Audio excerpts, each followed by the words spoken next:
Number പ്ലാറ്റ്ഫോമിന് അടുത്തായുള്ള ഈ manhole അത് തുറന്നുകൊണ്ട് അതിനുള്ളിലേക്കായിരുന്നു നേരത്തെ സ്കൂബ ഡൈവിംഗ് സംഘം ഇറങ്ങിയത്. ആ കാഴ്ച ദൃശ്യങ്ങളൊക്കെ തന്നെയാണ് നേരത്തെ പ്രേക്ഷകർ കണ്ടത്. അവർ അല്പസമയം മുമ്പാണ് തിരികെ കയറിയത്. അവർ പറയുന്ന ഒരു പ്രധാനപ്പെട്ട കാര്യമെന്ന് പറയുന്നത് ഈ കാണുന്ന ഈ 5 നമ്പർ പ്ലാറ്റ്ഫോമിന് അടുത്തായുള്ള മാൻഹോളിൽ നിറയെ ചെളി അടിഞ്ഞ് കൂടിയിരിക്കുകയാണ്. അതിനുള്ളിൽ നിറയെ ചെളിയാണ്. അപ്പോൾ അതിലേക്ക് ഇറങ്ങുകയാണെങ്കിൽ ഇറങ്ങുന്ന ആളുകൾക്ക് അതിനുള്ളിലേക്ക് താഴ്ന്നു പോകാനുള്ള ഒരു സാധ്യതയുണ്ട്.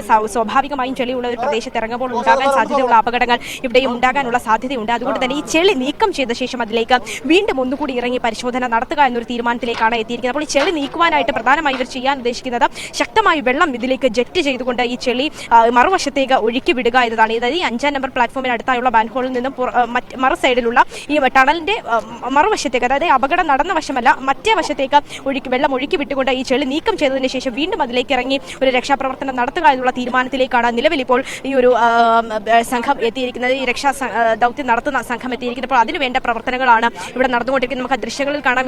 ഇത് പറഞ്ഞതുപോലെ തന്നെ വെള്ളം ജെറ്റ് ചെയ്യാനുള്ള വലിയ പൈപ്പ് സംവിധാനങ്ങളൊക്കെ തന്നെയും ഇവിടെ ഇപ്പോൾ എത്തിച്ചിരിക്കുകയാണ്. എത്രയും വേഗം തന്നെ ഈ വെള്ളം പമ്പ് ചെയ്തുകൊണ്ട് ഈ ചെളി നീക്കി അതിനുശേഷം വീണ്ടും ഈ മാൻഹോളിലേക്ക് ഇറങ്ങിക്കൊണ്ട് ഇവിടെ ഒരു തിരച്ചിൽ നടത്താനുള്ള ഒരു ശ്രമം തന്നെയാണ് അവർ നടത്തിക്കൊണ്ടിരിക്കുന്നത്. നേരത്തെ ഈ പ്രദേശത്തൊക്കെ തന്നെയും ഏതാണ്ട് 117 മീറ്ററാണ് ഈ ഒരു ടണലിന്റെ മുഴുവൻ നീളമെന്നാണ് നിലവിൽ ഇപ്പോൾ അനുമാനിക്കപ്പെടുന്നത്. നേരത്തെ 150 മീറ്റർ എന്നായിരുന്നു പറഞ്ഞിരുന്നത്. പക്ഷേ എന്നാൽ 150 മീറ്റർ ഇല്ല, ഏതാണ്ട് 117 മീറ്റർ നീളം മാത്രമാണ് ഈ ടണലിനുള്ളത് എന്നാണ് പറയുന്നത്. അപ്പോൾ ഈ 117 മീറ്ററും ടെക്നിക്കലി കവർ ചെയ്യാനായിട്ടുണ്ട് എന്നാണ് നേരത്തെ ഈ രക്ഷാദൗത്യത്തിൽ ഏർപ്പെട്ടിരിക്കുന്ന സംഘം വ്യക്തമാക്കിയിരിക്കുന്നത്. എന്നാലും ടെക്നിക്കലി പൂർത്തിയാക്കാൻ എല്ലായിടത്തും തെരച്ചിൽ നടത്തിയെന്ന് പറയുമ്പോഴും ധന്യത് പൂർണ്ണമായ ഒരു തെരച്ചിലായി നമുക്ക് അതിനെ വ്യാഖ്യാനിക്കാൻ കഴിയില്ല എന്നുള്ളതാണ് ഏറ്റവും പ്രധാനപ്പെട്ട ഒരു കാര്യമെന്ന് പറയുന്നത്. ഇനിയും പല ഭാഗങ്ങളിലും തെരച്ചിൽ നടത്താനുണ്ട്. പ്രത്യേകിച്ച് ഈ നമ്മൾ നിൽക്കുന്ന ഈ 5 നമ്പർ പ്ലാറ്റ്ഫോമിന് അടുത്തായുള്ള മാൻഹോളിൽ പോലും പലയിടത്തും നോക്കാൻ സാധിച്ചിട്ടില്ല. കാരണം അത്രത്തോളം ഇങ്ങനെ ചവർ ഇങ്ങനെ കുന്നുകൂടി കിടക്കുകയാണ്. അപ്പോൾ അതിനുള്ളിലേക്കൊക്കെ പോയി നോക്കുക എന്ന് പറയുന്നത് വളരെ ദുഷ്കരമായ ഒരു പ്രവൃത്തി തന്നെയാണ്. അപ്പോൾ ഇനിയും വീണ്ടും ഇറങ്ങി ഇതിലേക്ക് നോക്കിയാൽ മാത്രമാകും തീർച്ചയായിട്ടും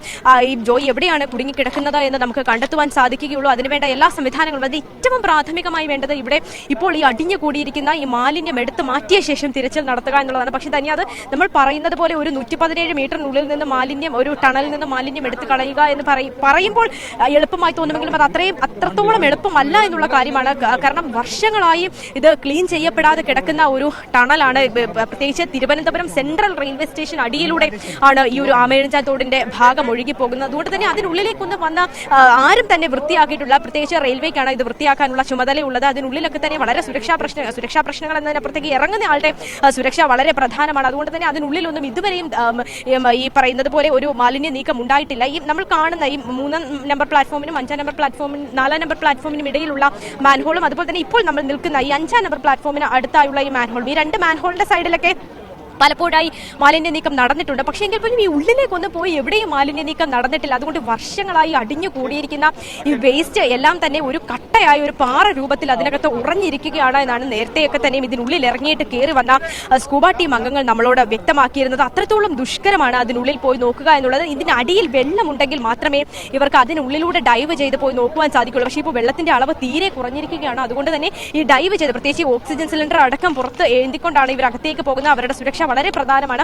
അപ്പോൾ അങ്ങനെ അകത്തേക്ക് പോയി നോക്കാനുള്ള ഒരു സംവിധാനം നിലവിൽ ഇല്ലാത്തതിന്റെ ഒരു കാരണം എന്ന് പറയുന്നത് വെള്ളത്തിന്റെ അളവ് തീരെ കുറവായതുകൊണ്ട് തന്നെയാണ്. അപ്പോൾ ഈ അപകടം നടന്ന സ്ഥലത്ത് വെള്ളം പമ്പ് ചെയ്തുകൊണ്ട് അവിടെ വെള്ളത്തിന്റെ അളവ് കൂട്ടിയതിനു ശേഷം വീണ്ടും ഒരു തെരച്ചിൽ നടത്തുക, അല്ലെങ്കിൽ ഇത് പുറത്തേക്ക് തള്ളിവിട്ടുകൊണ്ട് ഈ വേസ്റ്റ് എല്ലാം നമുക്കറിയാം ഒരു തടയണ പോലെ കെട്ടി നിർത്തിക്കൊണ്ട് പുറത്തേക്ക് വെള്ളം തുറന്നു വിടുമ്പോൾ കുറേയൊക്കെ വേസ്റ്റ് പുറത്തേക്ക് പോകും. അപ്പം അങ്ങനെ പല തരത്തിലുള്ള സംവിധാനങ്ങൾ ഉപയോഗിച്ചുകൊണ്ട് എത്രയും പെട്ടെന്ന് ഈ വേസ്റ്റുകൾ പുറത്തെത്തിച്ച ശേഷം ഈ ഒരു തെരച്ചിൽ ഒന്നുകൂടി നടത്തുക എന്നുള്ളത് തന്നെയാണ്. പിന്നെ ഏറ്റവും പ്രധാനമായും നമ്മൾ മുൻപിൽ നിലനിൽക്കുന്ന ഒരു ആശങ്ക എന്ന് പറയുന്നത് ഈ 117 മീറ്ററിനപ്പുറത്തേക്ക് ഈ സബ് ടണലുകൾ, ഈ മെയിൻ ടണലിന്റെ വശങ്ങളിലായി ചെറിയ സബ് ടണലുകളുണ്ട്. അതുകൊണ്ട് തന്നെ ഈ ചെറിയ ടണലുകളിൽ എവിടെയെങ്കിലും ജോയി കുടുങ്ങിക്കിടക്കുകയാണോ എന്നൊരു ആശങ്ക രാവിലെ തന്നെ മന്ത്രിമാരൊക്കെ തന്നെയും പങ്കുവച്ചിരുന്നതാണ്. അപ്പോൾ അത്തരത്തിലൊരു സംഭവം അതിലേക്കൊക്കെ കാര്യങ്ങൾ പോകുകയാണെങ്കിൽ തന്നെ നമ്മൾ പ്രതീക്ഷിച്ച പോലെ രക്ഷാപ്രവർത്തനം നടത്തുവാൻ സാധിക്കില്ല. കൂടുതൽ ദുഷ്കരമായ അവസ്ഥയിലേക്ക് തന്നെ കാര്യങ്ങൾ പോകുമെന്നാണ് നമ്മൾ മനസ്സിലാക്കുന്നത്.